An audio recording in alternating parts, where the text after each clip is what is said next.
Hey everyone, it's Juna with Detour Shirts. Over the past couple weeks, I've been doing design with Detour. You might have seen that video right here.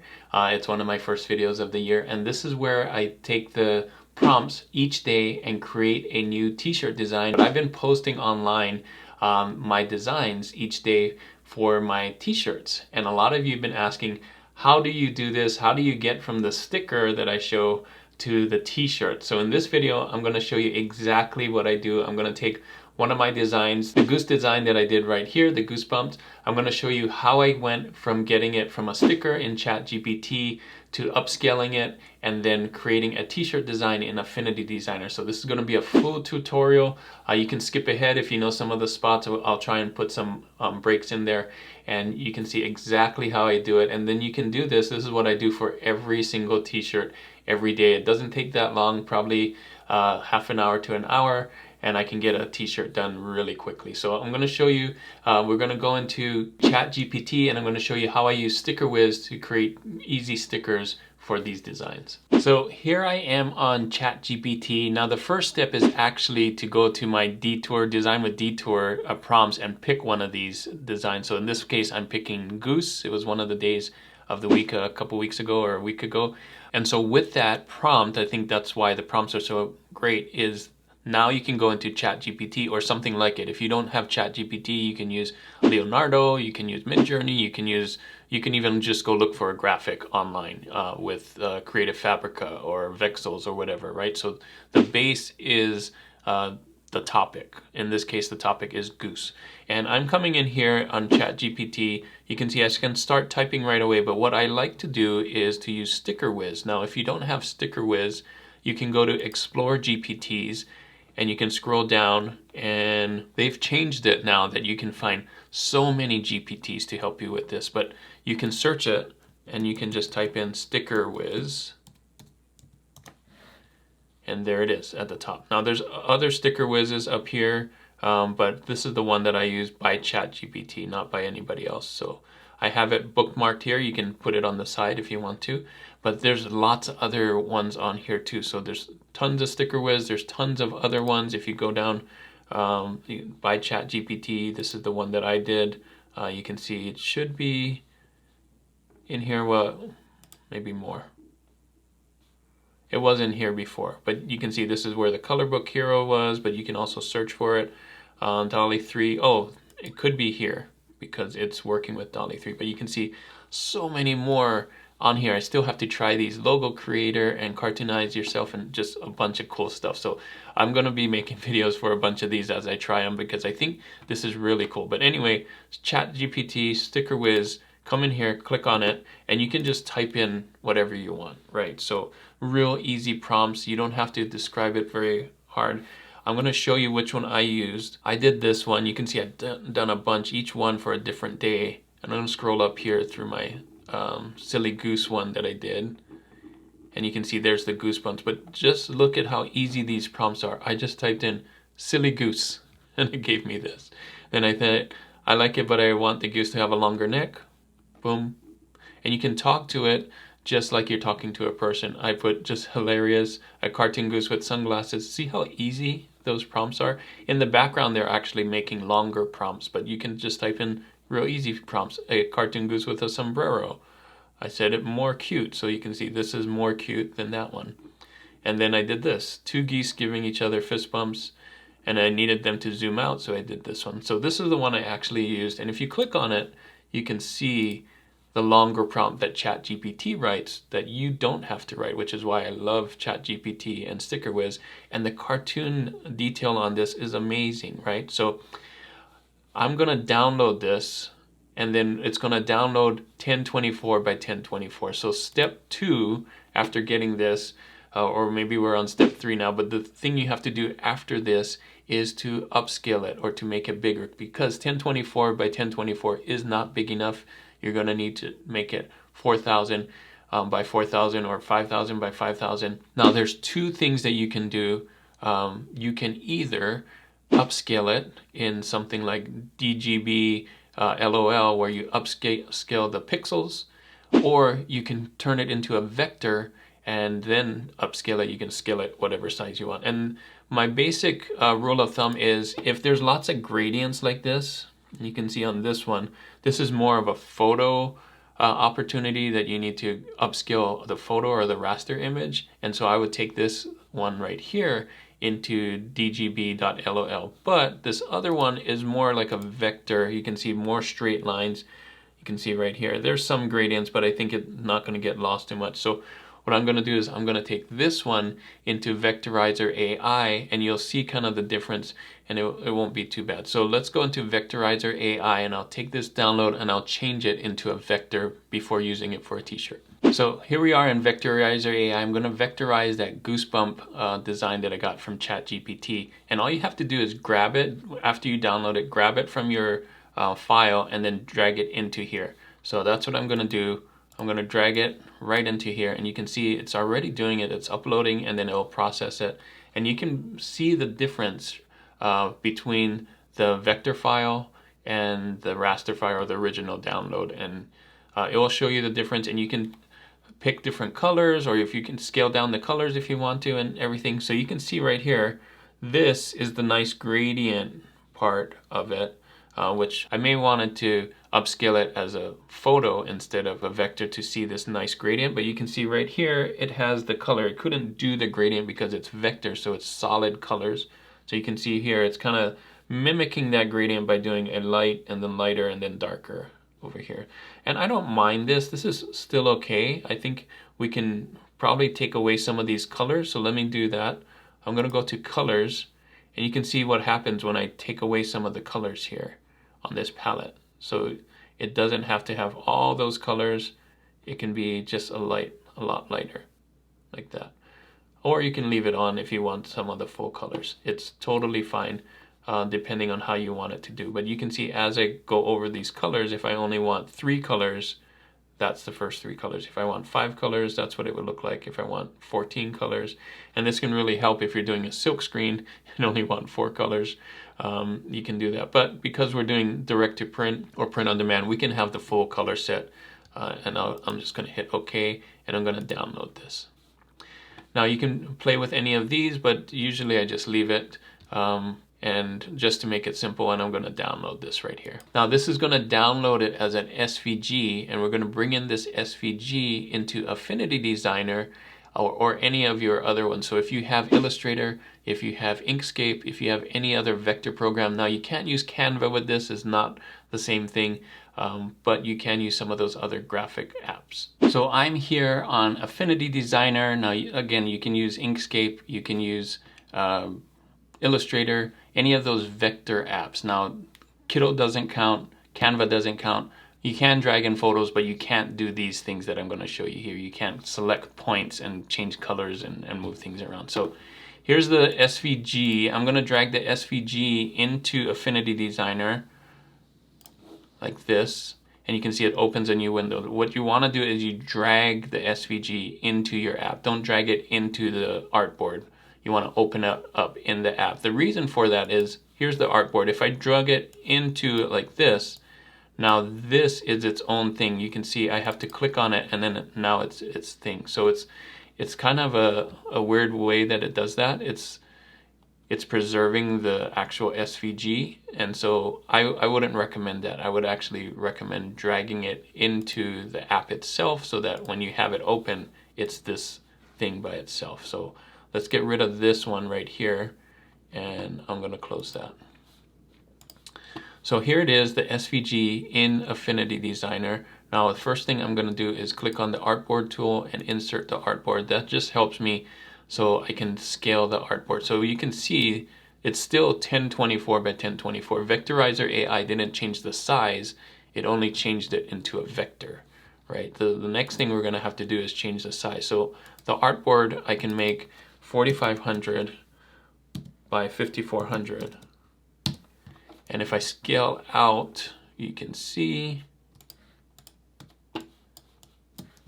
how big a difference between 1024 by 1024 is from what I actually need. So the reason why you can't just take this and scale it up is if it's a pixel, which it was in the beginning, when you scale it, the pixels are going to get bigger, and then that's what causes pixelation. You're going to see pixelation. But this one it's a vector, so when I scale it up, it scales nicely like this, right?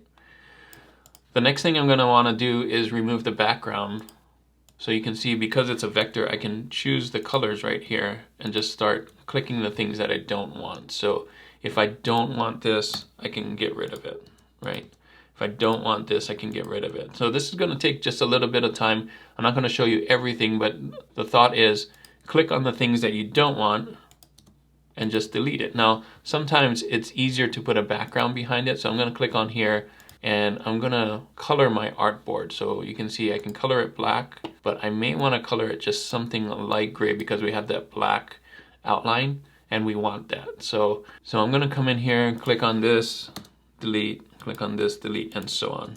Now I'm going to keep the black outline here and here, and then we'll get to that point and I'll show you what I'll do next. Okay, I'm back. I took out most of it, but what I want to show you is sometimes there's some little ones on here. So I'm going to zoom in and you can see there's this one right here. So you can zoom in and kind of delete these. And a lot of times on Vectorizer AI, it's going to do an outline of it. I don't necessarily want that, so I can click on here and remove those outlines too. So I can come in here and go around and just look and see if there's still that outline. So let's go around.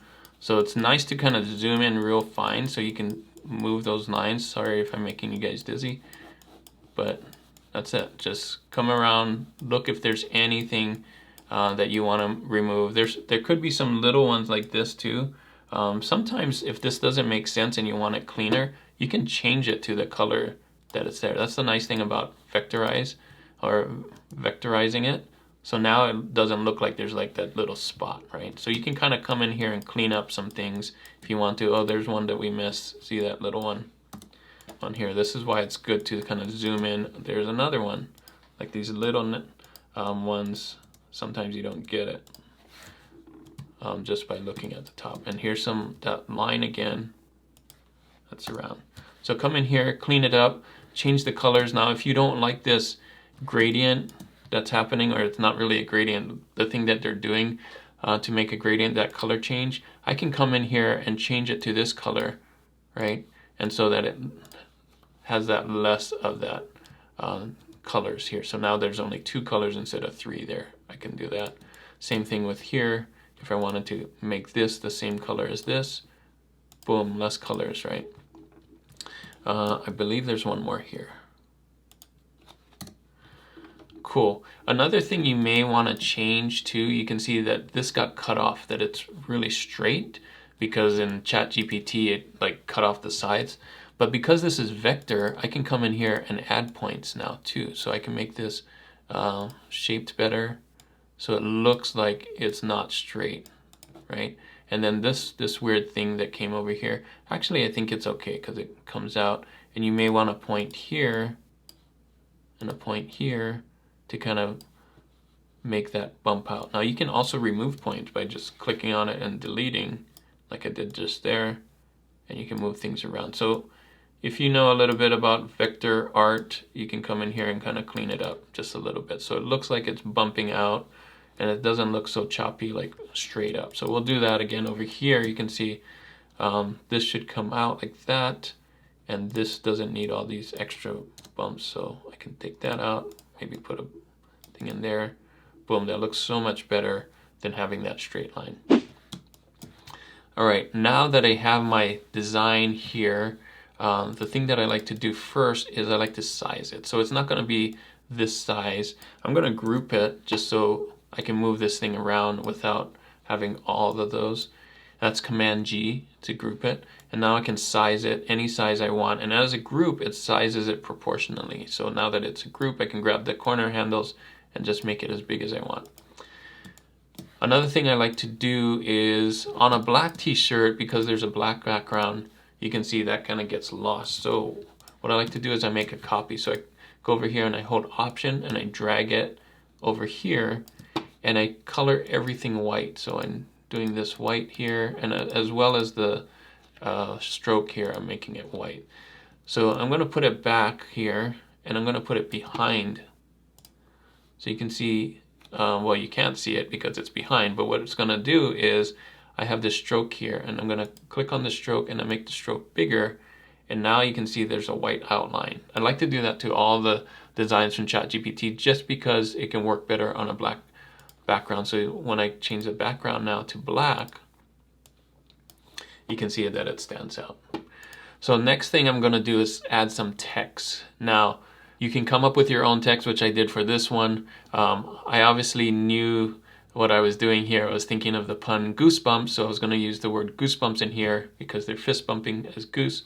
But if you don't know what to come up with, I would pre-plan these actually. So I would go into something like Vexels or something like Kiddle, or come up with your own phrase, go on the internet, go look for something, you know, ask ChatGPT what you want, and then make the design for it. So I already did that a step ahead. So I knew that I was going to do a goosebump, so I did the prompt, 2 geese giving each other a fist bump, so that I can use goosebump that matches, right?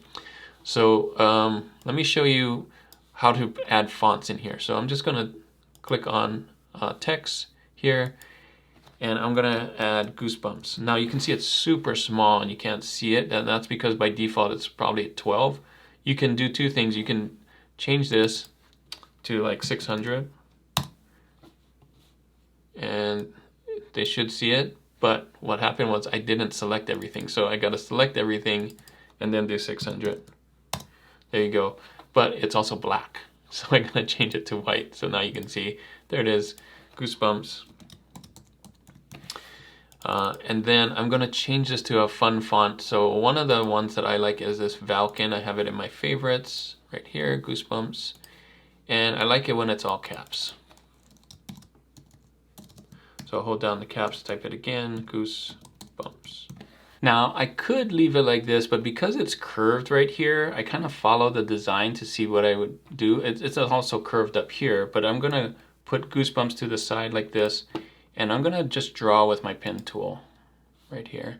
I'm gonna take this, kind of curve it down like that. I can stretch it out and then do the other one here. Now it's not perfect. I can go back in and kind of center this, you know, do that right there, and I can make it higher. Now what I wanna do is I wanna put this text on this line. Now you can easily do that by going back to the text tool, the artistic text, and click on here. You can see right there, I'm on here, and I can type in goosebumps again. Remember, it needs to be white, so I'm gonna type it white here, goosebumps. Now it may be a little long, so I'm gonna have to move this here and move this here, and maybe make it even smaller. So I'm gonna select all of this, and instead of 550, maybe 500. Yeah, perfect. Now I can move it down too, so this is the baseline, and I can move it so it goes down like this. Cool. Now I can also bring these letters together. So I'm going to zoom in here so you can see what I'm doing. Now holding down Option and left arrow key, you can see I can move the letters a little closer. So sometimes they get too far away. Boom. Now all I have to do is add more text. So I'm gonna type in this, just drag it here. Best friends, right? They look like best friends. So that, boom, just sizing it right. Now I can hold down Option and drag these down. I'm just gonna do give to fit into that space. And type in each other. So I already had this phrase with the goosebumps, and I was thinking best friends. This did not come by Vexels or Kiddle or anything. I just came up with this. Now it looks a little sparse, right? We're trying to fill this space. That's one of the techniques of trying to make a t-shirt design. And one thing I thought was we can just use a rectangle. So let's do that with not the full rectangle, just this part of the rectangle, the stroke. And I can come in here and I can put this kind of like that. And I can make the stroke bigger if I want, you know, like that, and then put it in the background. So you can see it's behind these birds, but what happens is this give right here now is on top of it. So what I'm gonna do is I'm gonna do a little trick with erase. So I'm gonna put another box here, and then I'm gonna make this black box so you can see that it's covering it. And I'm gonna put this in front of this. So click on this, Command X, click on this one, Command V, so you can see it goes right in front. But that's kind of a trick because it's black. So when I take down the color or change the color, you can see there's a black one right there. We don't want that. We want it to actually knock it out. So I'm gonna click on this again and click on this again, and I'm gonna scroll down and you can see it right here, right? So I'm gonna group these two together, Command G, and you can see right here the rectangle is part of the group of this other rectangle. And what I'm gonna do with this black one is hit erase. And you can see now it knocks it out, and I can put this on any color I want now. So if the color is red or green or whatever it is, there you go. And then you can size these things up. So if we want to change this or make it a different size, I can change this. Once I have this right, I can change this to convert to curves, so it's not text anymore. But what that does for me is I can size it up a little bit better. So I'm gonna size it up like that. And just play around with it. So there you go, best friends give each other goosebumps. I want to center it, so make sure when you do this, you center this on your artboard. So come in here, center this, these two. And you could have done it with the geese too, so let's do that. I'm gonna do this, oops. I didn't select all of these, so I can come in here, select all of that and center it. So there you go, best friends give each other goosebumps. Now the next question is, how do I get this onto a t-shirt and onto a mock-up?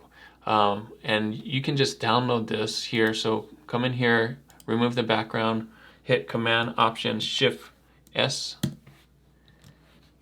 and you can see that's export. I'm exporting it as a PNG without the background. Make sure you have selection only right there. And you can see it too. Sometimes it works without selection only, but what you want is a transparent background because you don't want that background for a t-shirt. And then you hit export. And you can name it whatever you want. You can put that. I'm gonna just call it Goosebumps.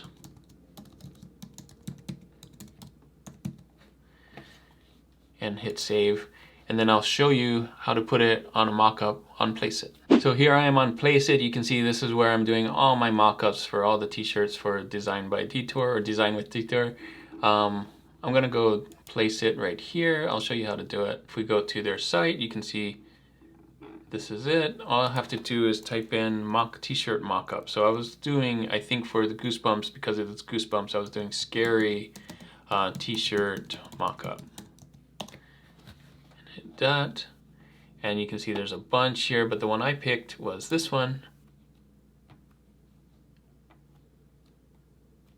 And then it's gonna load, and you can see it's loading up another one, but I don't want the sleeve, so I can remove this image, I'm gonna replace this image, which I did just recently, and I do this Goosebumps that I just did with you guys here. I can move it up and size it.